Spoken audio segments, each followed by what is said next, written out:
Good evening and welcome to the Cambridge Skeptics. We are a volunteer organisation focused on promoting science and critical thinking in and around the area of Cambridge, but also beyond. And this is our first stream of 2022. We're also trying out some new software. So if you see the little StreamYard thing up in the top corner, that's us testing out the software. But we are here this evening to talk about what 2022 might have in store for us. And there's some exciting science and some things that may or may not happen. But we shall see. Well, I suppose everything may or may not happen, but yeah, that's... Prediction is hard, especially about the future. Yes. Yep. This is why there are so many failed psychics. But anyway, Andrew, you are excited. I am excited. Yes. How can you tell?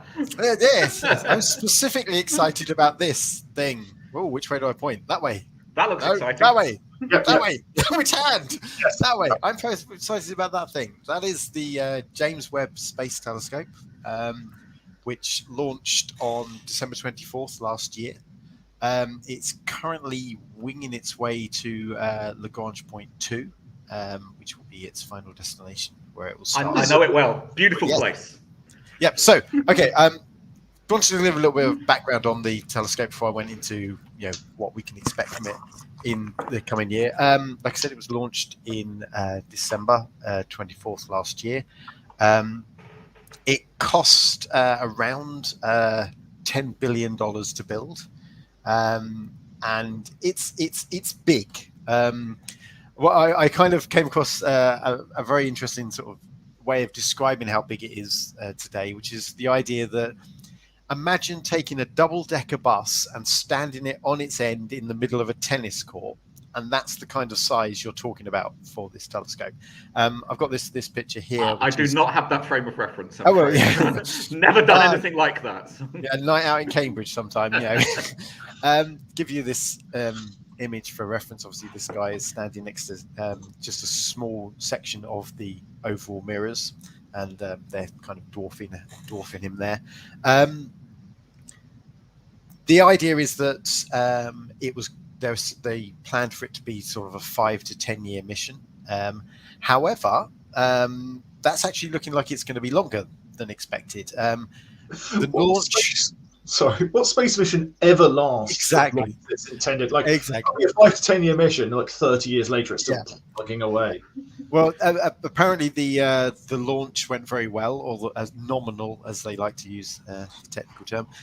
Basically meaning that they ended up with more fuel left over than expected, which allows them to keep the mission going for longer. So there's hopeful estimates that at the moment that it's probably going to be around maybe 15 years rather than the predicted 5 and the hoped for 10.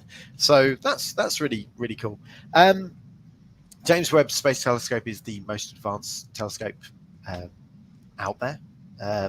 It's an infrared telescope, so it will be able to see through a lot of the stuff that gets in the way of more traditional sort of optical telescopes. It'll see through the dust clouds and stuff out into space.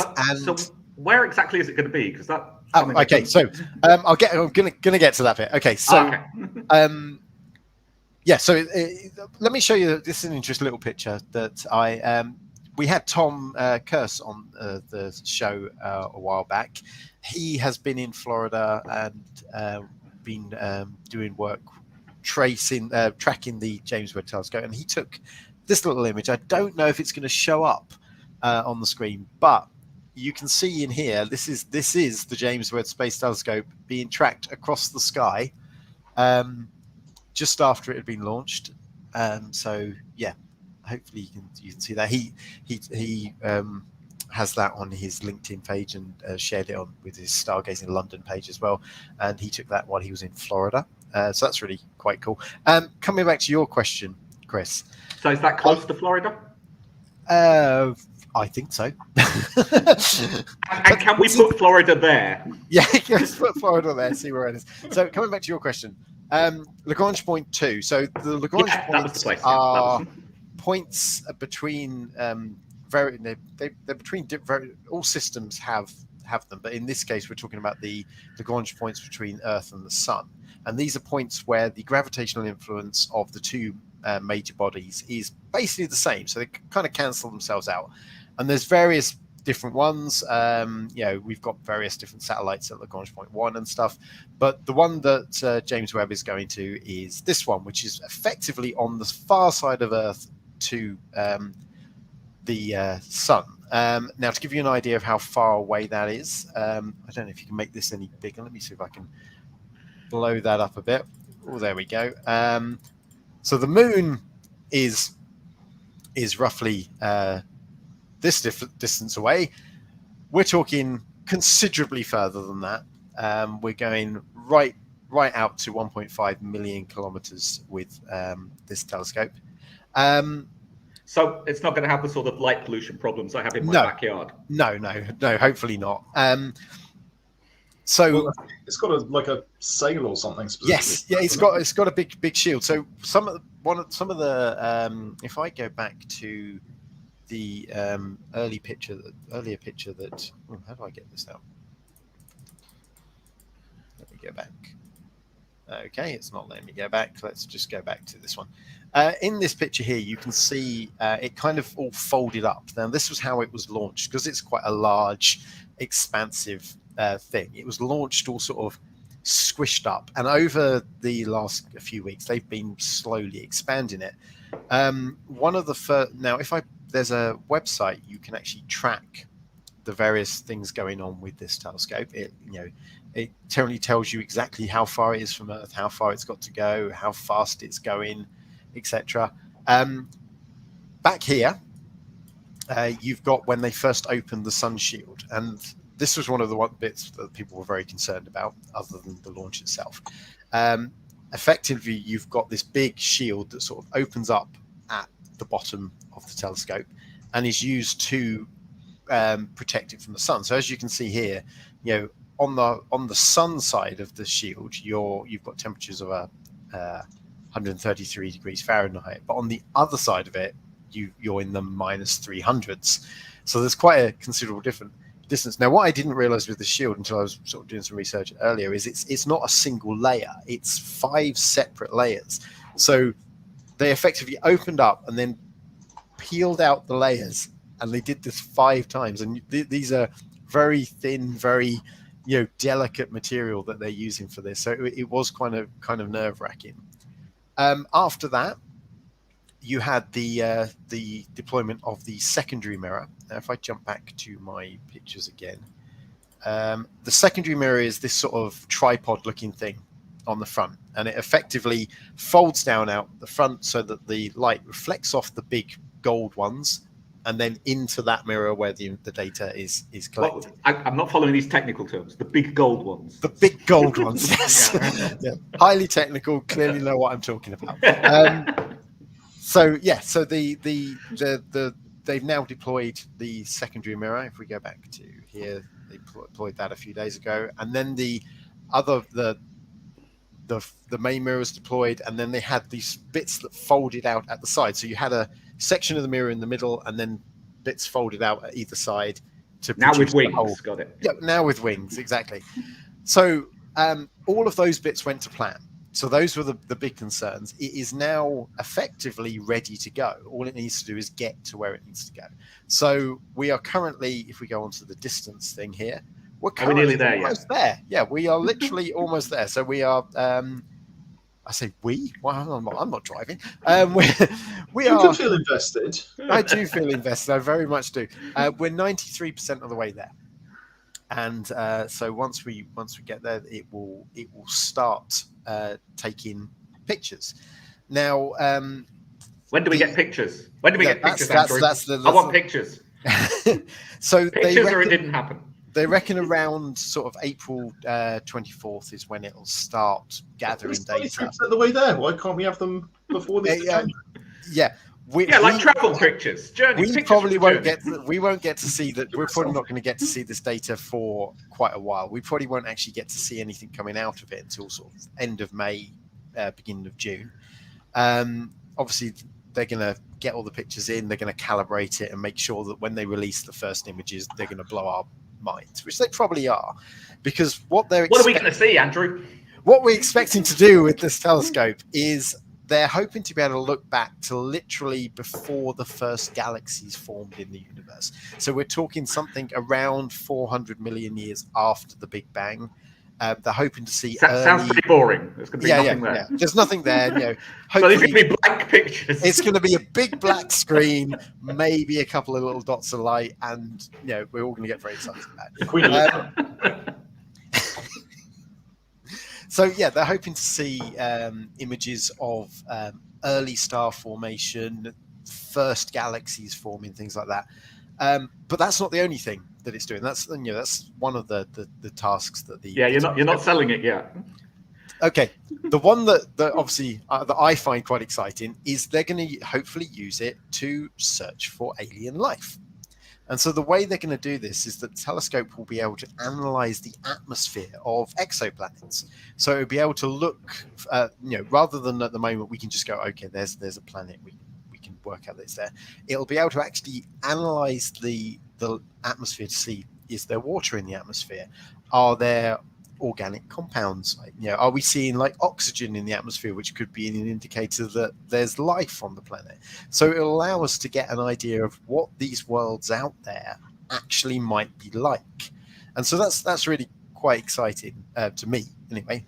But yeah, that's what I'm very excited about coming up this year is James Webb. And if you want to track what it's doing, the NASA have a website where you can track what it's doing. It'll show you exactly what's going on at any moment. The various news and updates. Future events coming down.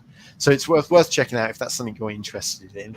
But yes, how have your friends in Flat Earth responded to the? How have my friends in Flat Earth?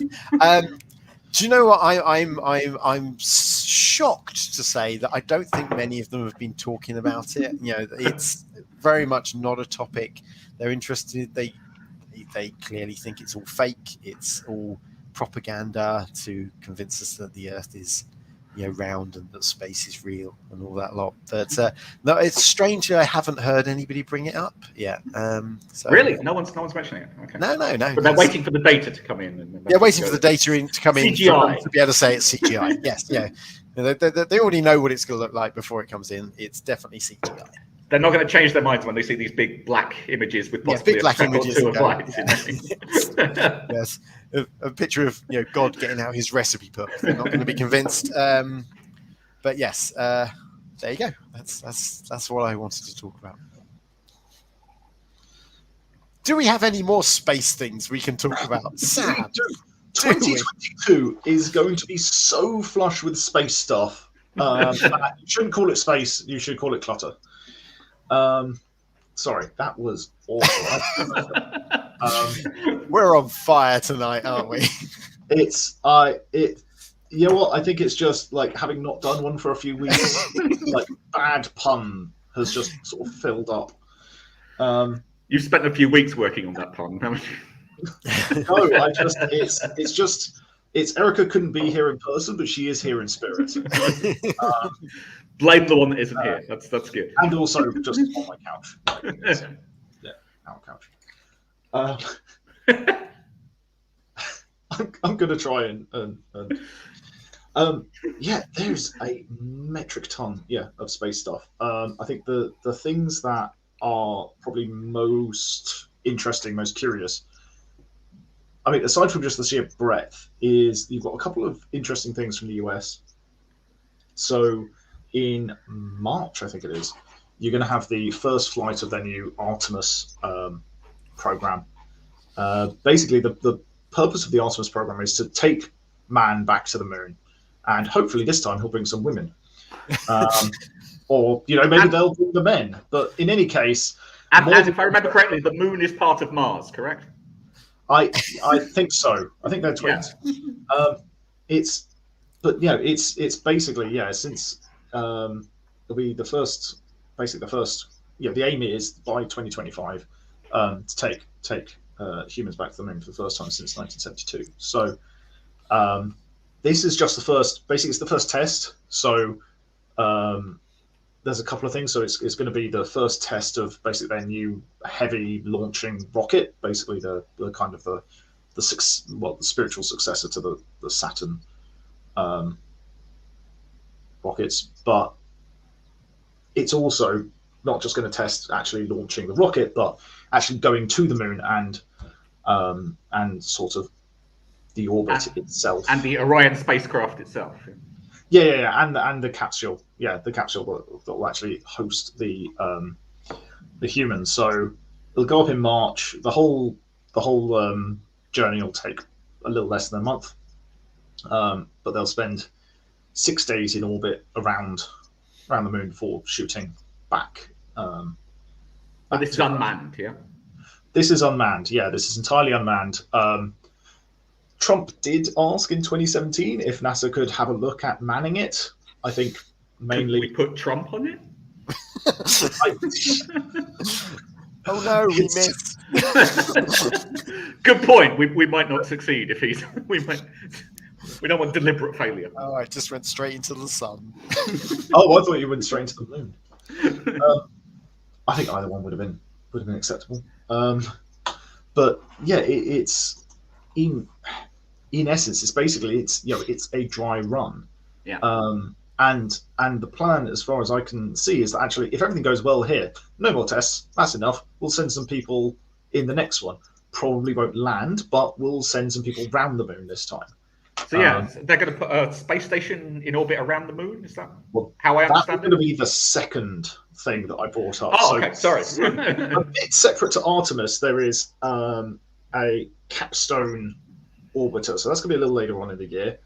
I'm trying to remember when it's scheduled for, but I can't find it. Oh no, it is March. Maybe it is in the same one. In any case, the capstone project is basically like, right, we're not taking humans to the moon, we're taking humans to orbit around the moon. Well, that's so annoying to get that close.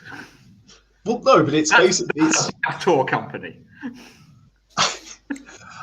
I think it's on a practical level, it makes a lot of sense. It's so from what I can gather, it's the capstone spacecraft is basically there to kind of test some of the feasibility of having a lunar orbiter space station. It's the space station itself, if it goes ahead, will be called Gateway, and the actual capstone spacecraft itself has a really curious orbit, which is called a near rectilinear halo orbit. I know them well. So Halo 70s band.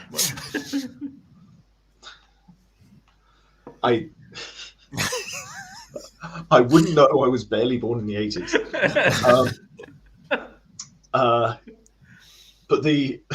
So a halo orbit basically is one that's right on the edge between what would normally be atmosphere and space, because it's high altitude, low orbit. Is it high altitude? Is it just low orbit? It's got. Oh wow! Okay.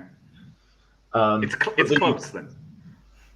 Yes, but this particular orbit is very curious because it's rectangular. Did you say?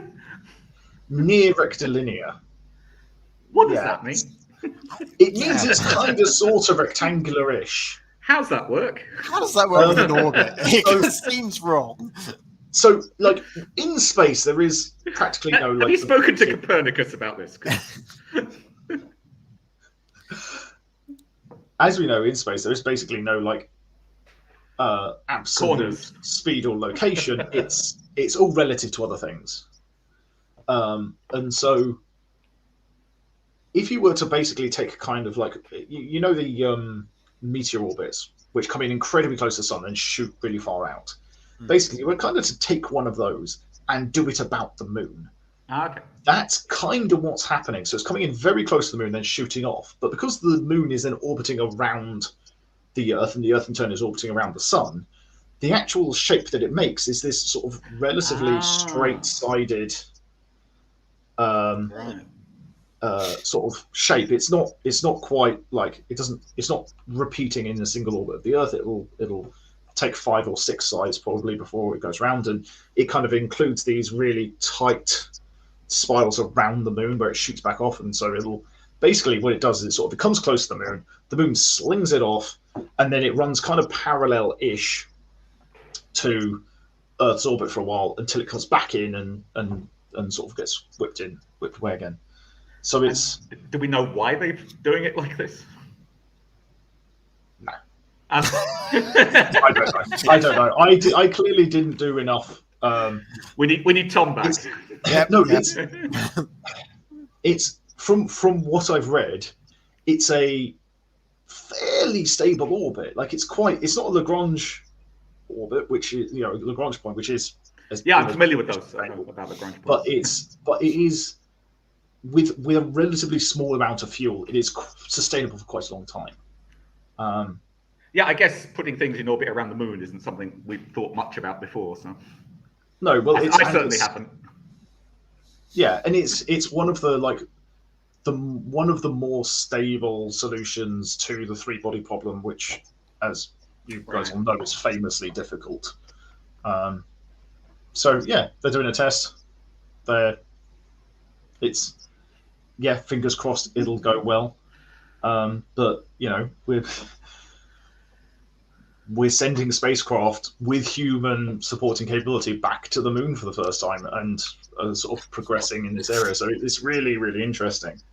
And before we move away from the subject of space into other things, like I've got just a list of everything that's going on space-wise. So you've got those two. India's sending another mission to the moon. So I am going to butcher the pronunciation of this, but it's the Chandrayaan 3, which is I think you got the last part correct. This is good. This is going to do like two things. So it's dropping off a rover, love a rover. It'll run around and test things. But also it's a way for them to test their soft landing, which will be needed if they want to send up a manned mission. All good there. Russia, South Korea, and Japan are all sending spacecraft to the moon. There's another rover going up, but this time it's a collaboration between Russia and the European Space Agency. And the Chinese space station is also going to be finished this year, and they've apparently lined up 1,000 experiments to do, and it basically list a cutting edge experiment that you want to do on Earth, and they're just doing it in space. You got dark matter studies and cosmic rays, and the one that was the headline is the effects of microgravity and cosmic radiation on bacterial growth, which. That was the headline? Yeah, I felt that was a lot of most space-based horror movies. Yeah, after study of dark matter, you're kind of and bacteria. But I mean, possibly the reason why that was the headline is that's one of the ones where they're kind of more certain as to what might happen, and they think it might lead to treatments that could help treat cancer. So that would be good. But yeah, they're basically going to be studying everything. It's take the ISS, make it relatively up to date, and you get the. Oh look, if you have a look at them side by side. It's a little bit smaller than the ISS, but the amount of solar panels it needs is tiny. The space is I mean, I don't have numbers, but if you just look at them, the amount of the degree to which the science has moved on, it's just much more up to date than the ISS. It's just they're going to be able to do so much more. So yeah, a bit like James Webb, it'll be a while before we see the results, but it's going to be very interesting, hopefully. So when do we expect cancer to be cured by then? Tuesday. Excellent. Next Tuesday, obviously. Oh, damn. Okay. I've found a picture of it if you want to. I mean, artist's impression, but CGI. Yeah, CGI. Yeah, so it's clearly fake. Actually, give me a second. That's pretty.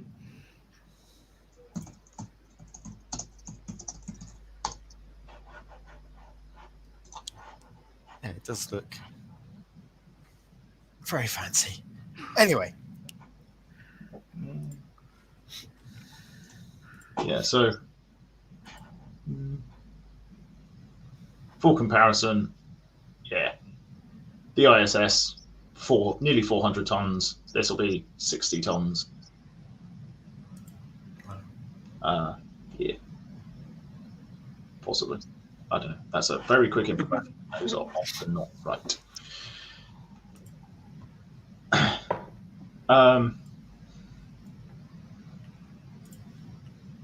There was one other thing which I want to touch on briefly. So, who here's seen Iron Man 2? Okay, Yeah. There, but basically, one of the main plot points is, hey, I've got this thing in my chest and it's poisoning me. And you're going somewhere with this, I figure.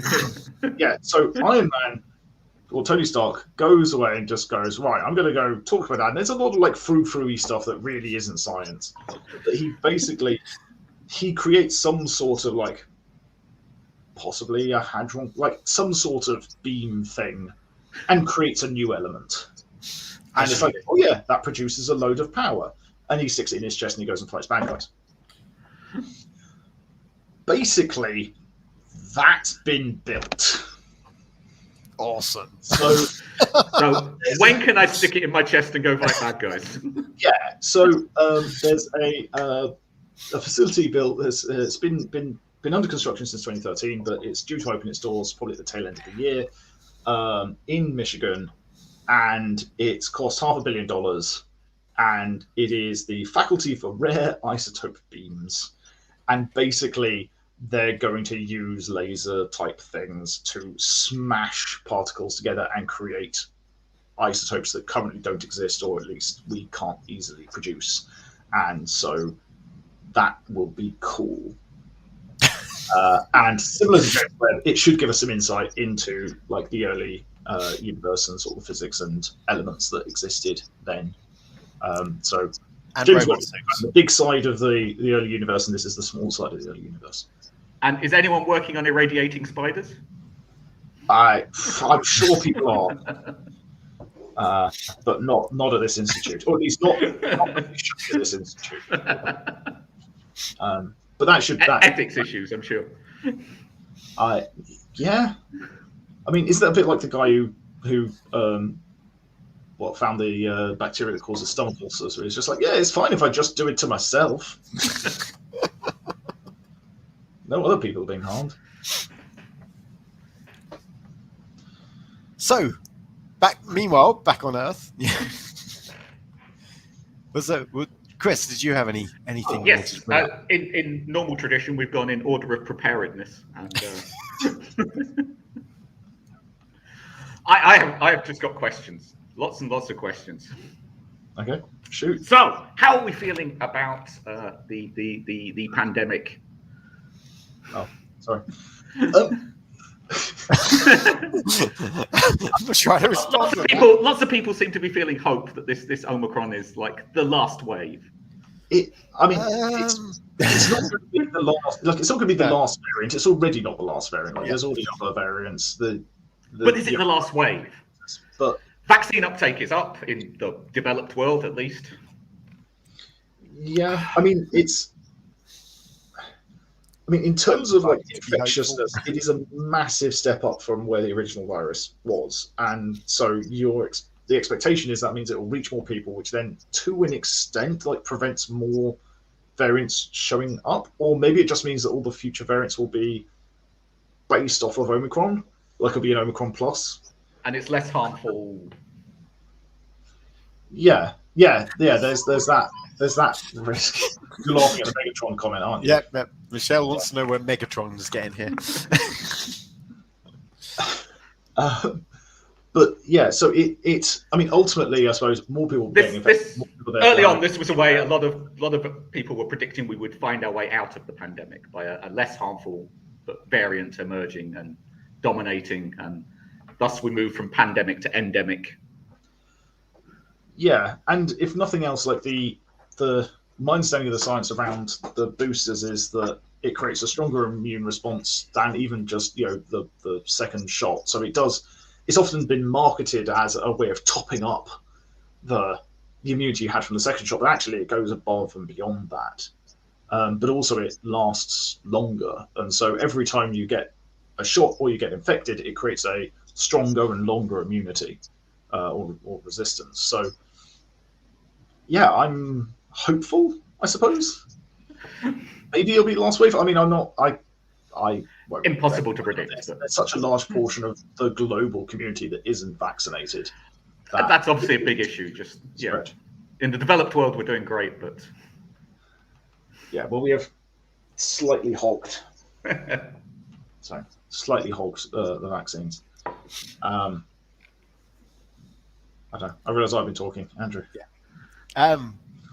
I must admit, I'm not sure how hopeful I am. I definitely have the feeling that this is what life is like now, and it probably will be. When are we back to in-person events, Andrew? Yeah, never. I don't think I'm ever going to see anybody ever again. I think that I'm just going to seal up my windows. We'll be in-person events again. Yeah, but I mean, maybe because a lot of the news I read is all about people not getting vaccinated and people refusing to wear masks and stuff. I'm still quite concerned that we haven't seen the worst of it yet. I think there's still so much bad stuff to come. I mean, it would be nice if this was the final wave, but I'm not convinced.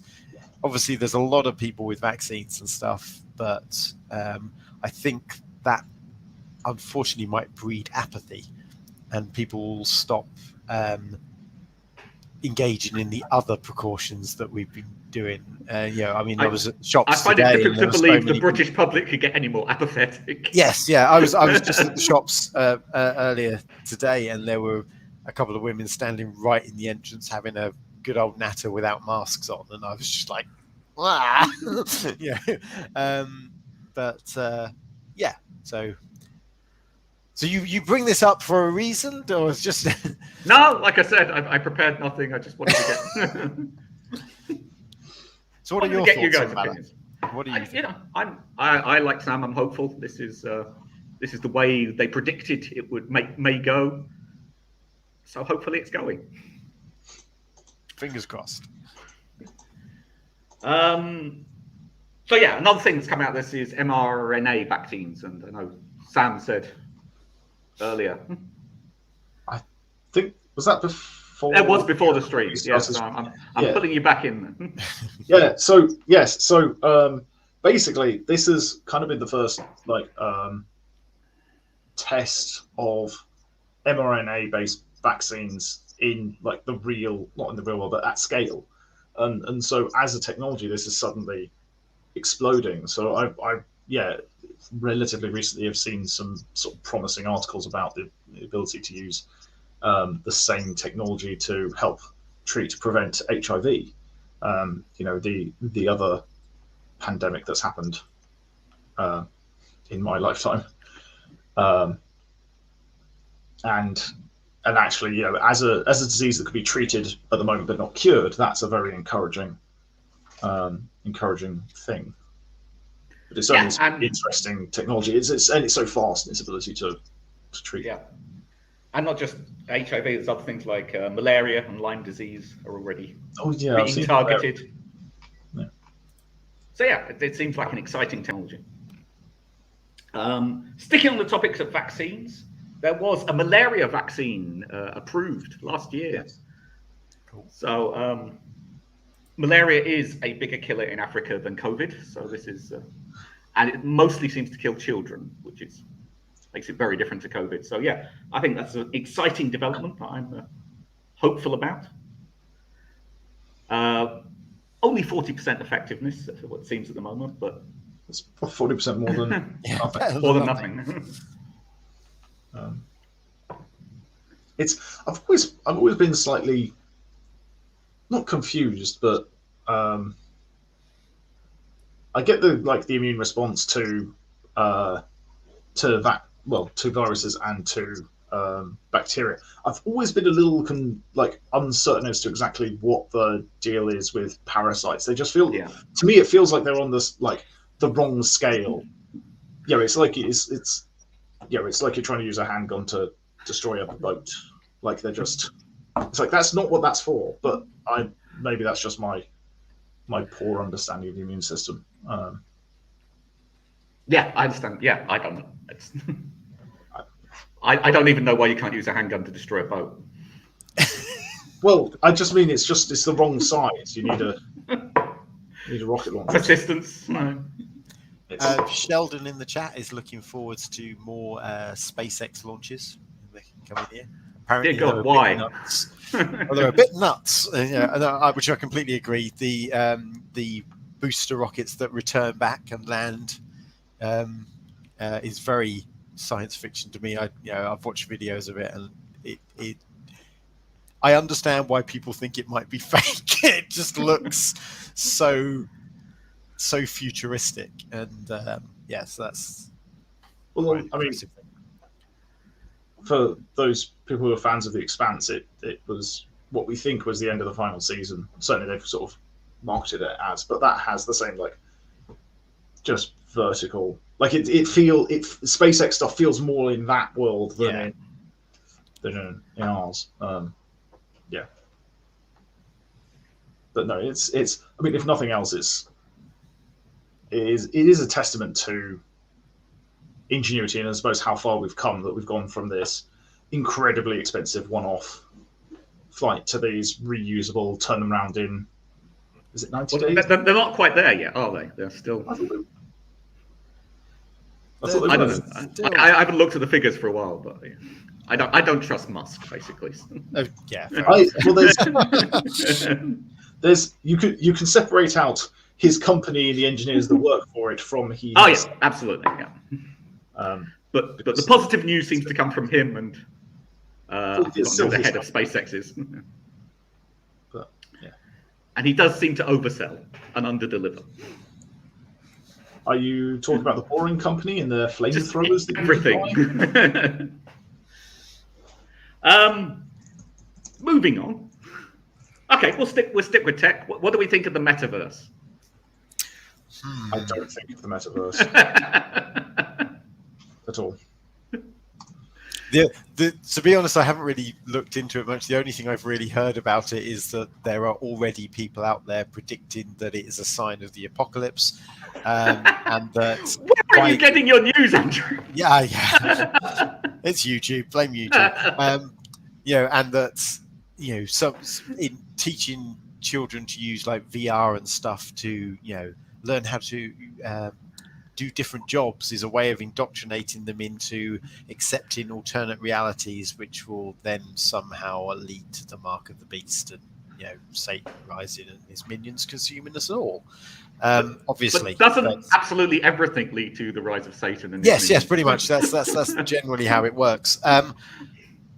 It's an interesting idea. I find myself suddenly feeling quite old whenever I look at it, because I'm like, yeah, that's a nice thing for them young'uns. I'm not sure. Hasn't this been around forever? Wasn't this? What's the difference between this and Second Life? Second Life never caught on. No, it's so why I don't understand why they feel this one's going to catch on. It seems that at the end of the day, people want the ability to communicate and stuff, and with all the video stuff we have now, talking face to face is so much easier than sticking on putting an avatar if you're going to stick on a headset and stuff like that. What you'd want to, I would think you would want to experience is as though you're there with the people. So you put your headset on. Oh God, no! Why would I want to be there with the people? It's like it would be like I'm sitting in your living room talking to you, rather than talking to you over a camera. So we're going to forget face-to-face events and go straight to the metaverse for skeptics in the pub from now on. Yeah, exactly. That sounds like a good idea. We can all meet. Michelle's brought up. It's very much Ready Player One. It's the idea that we're all going to be conducting business as our virtual avatars and stuff like that. And maybe there's some element to that. I mean, I always get surprised by the new different social media things that come out. I don't understand TikTok at all, but so if that I wouldn't be surprised if that caught on with sort of other people, not me. So yeah. I don't know. Science-based moving towards sort of smaller, more concise things. So yeah, YouTube's been replaced by TikTok, and blogs were replaced by Twitter. We seem to be going more and more limited. So we have no Metaverse seems to be moving the other way, which I don't see the demand for. I mean, at the same time, Vine, which was 6 seconds, I think, was the maximum, that died a death. So, like, I think it's one of those things where there's a natural cycle. A pendulum. Yeah, where things move faster and then get slower again because people go, oh, that's great, but actually, it's kind of like there's a novelty to the newer medium, and like actually, yeah, with Twitter's been around for a while. Like, if anything, blogs have only increased. Certainly, the ones I'm seeing, and quite often there'll be a tagline then link you to the blog. You think blogs are back? Yes. Sheldon says everything's going to be animated GIFs. So no data to back that up. Everything is becoming memes, isn't it? Though, all communication is done on memes. As we've already mentioned, flat earthers, all flat Earth science is conducted via meme. So maybe that's the future. So what else have you got for us, Chris? What else have I got? Okay, so what else have I got? Okay. Domestically, let's look at domestic politics. So obviously we have Operation Red Meat is the next year. What's that? I've not heard of that. Wow. One. Okay, so these are sort of the leaked plans to save Boris's bacon, apparently. Number one of which is freezing the BBC license fee and eventually phasing it out. Well, I mean, I thought that was that's been announced as their policy. Is it 2025 or 2027? I can't remember. It's either 2025 or 2027. Yeah, and I saw something stating that like Murdoch had like borne down on him. It's been happening for years. We've been expecting this one for a while. And the BBC is at a point now where it doesn't have many defenders left. I don't get that. Why would they want to get because no, that makes no sense to me. Why want that? Because basically, they still need to generate money sometime by advertising. The BBC is considered opposition to private business. We're using public money to fund competition to private business. On the populist right, this is seen as a bad thing, especially as they also view the BBC as a left-leaning organisation. That is one thing that I have always, well, not always, but found curious in recent years. So I know people who are very solidly conservative, and a lot of them have this rhetoric that the BBC is overly critical of the government and left-leaning. I mean, if you have a look at actually who it's been hiring recently and where it's been hiring from, most like the newspaper it's been hiring most from is the Times. Like, this is not. I don't see it. But then again, I have also heard the statement that facts have a liberal bias. Yeah. And the BBC, for whatever other things that may frustrate you, is incredibly factual. It's like, in terms of like trust, it is the news source that I would trust above all others. Like, if I could only, if I needed to find out the truth about something, I could only go to one place. The BBC is where I would go. So I suppose personally, I hope that doesn't happen. I do get the free market argument, but I also think that I'm not particularly happy with the model that, like, the advertiser-based model that pretty much every other newspaper has gone to, and particularly the online first, clickbaity, drive clicks based based advertising model rather than other ones. But there has, to be fair, I think there has to be a better way to fund it than a sort of flat tax. Yeah, I think that's fair. And I think countries like Ireland and Germany are moving towards a sort of more progressive tax to fund their public. Yeah, I mean, I don't know why it needs a separate tax. Why is it?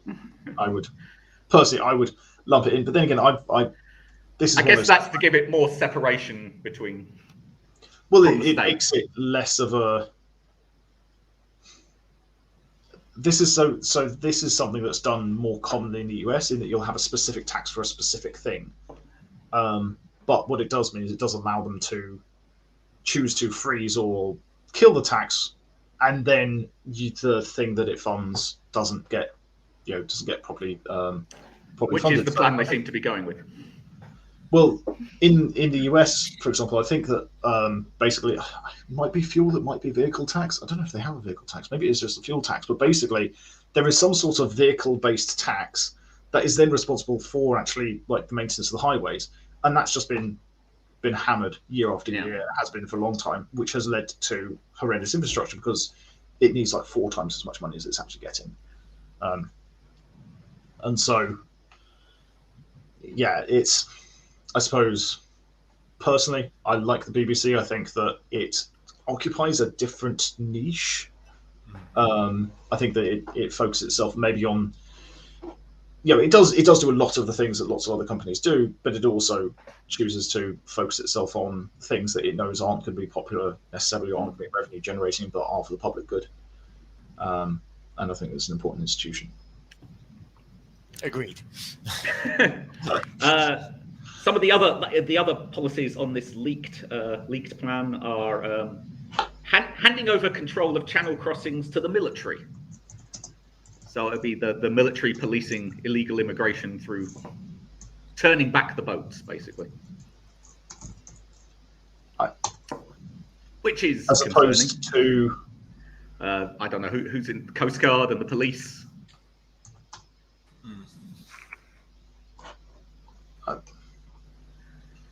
I'm not sure how I feel about that. I mean, I'm not sure how I feel about that one. I mean, I care much more about the overall policy than who implements it. Yeah.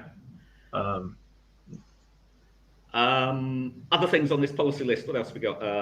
The publication of Michael Gove's Levelling Up white paper. I'm sure we're all looking forward to that one.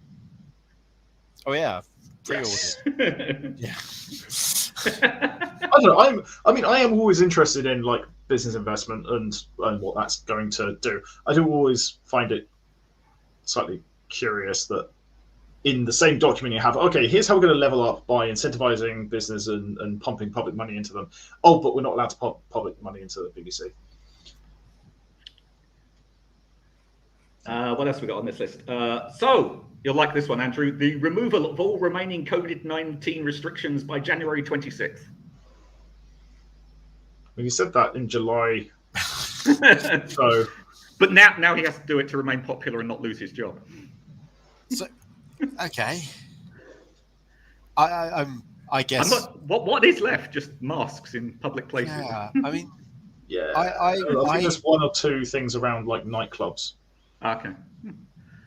I'm very much on all of this thing is that, okay, some of these things are inconvenience, but if that's what the science says we should be doing so that we don't all die, I'm going to go with that over what the politicians think is going to get them re-elected. I don't think that this is about. I mean, specifically in case of Boris, I don't think this is about him getting re-elected. I think this is about a significant portion of the party not wanting the restrictions in place and him being too weak to be able to resist them at the moment. And it's one of those things where it only takes 10%, I think it is, of MPs to trigger a basically like a defence election where he has to defend himself. But it's not. There's a whole thing basically in the Conservatives where it's whoever steps up to challenge him, that's not the person that will replace him. It's the one after. Like it's the stalking horse. You had it with Thatcher and you've had it with others as well.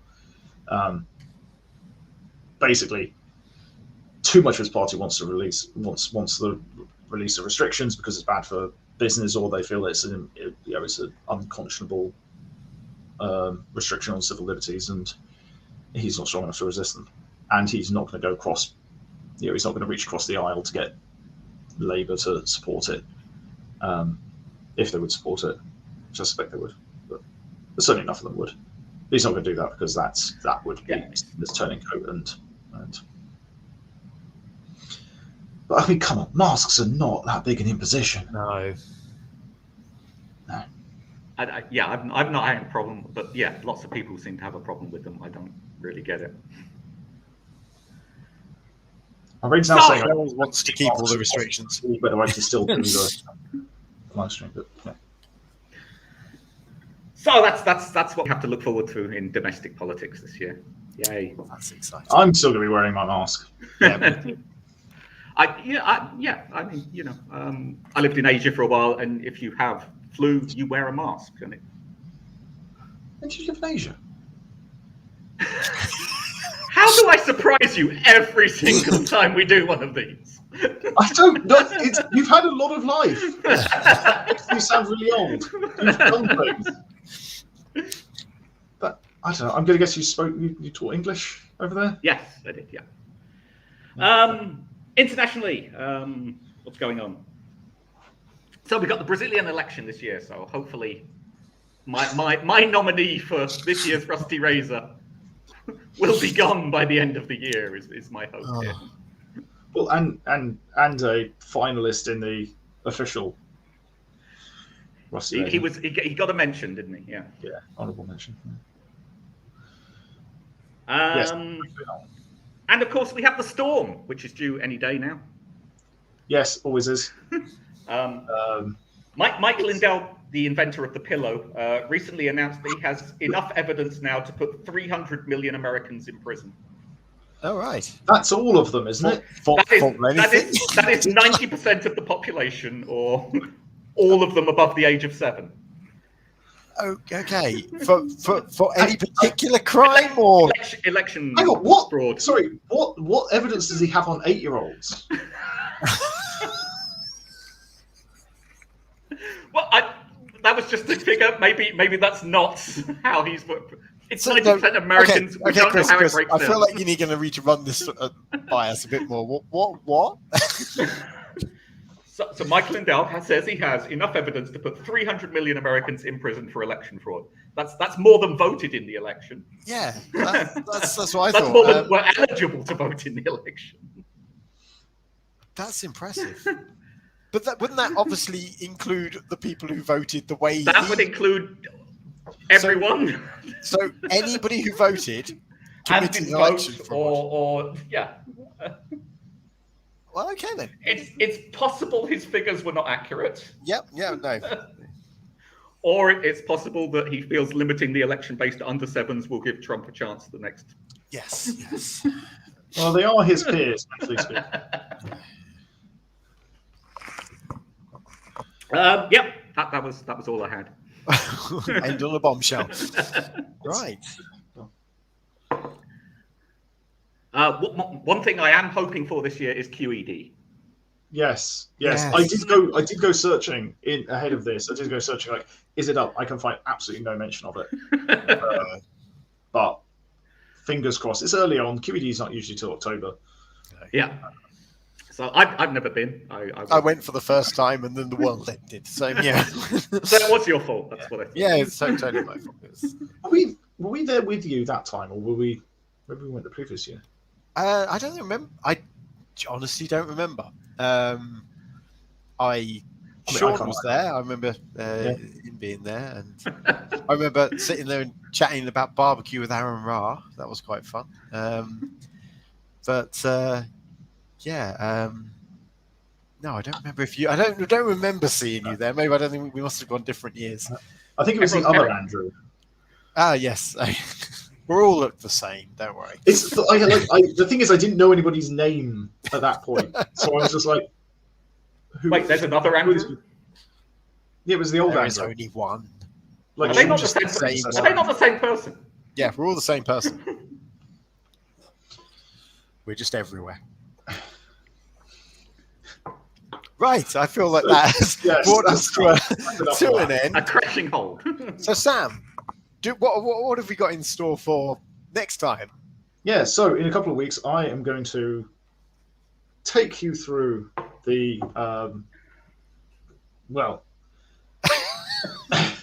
sorry, I didn't know where I was going to go with that before I started saying it, and I lost my mind.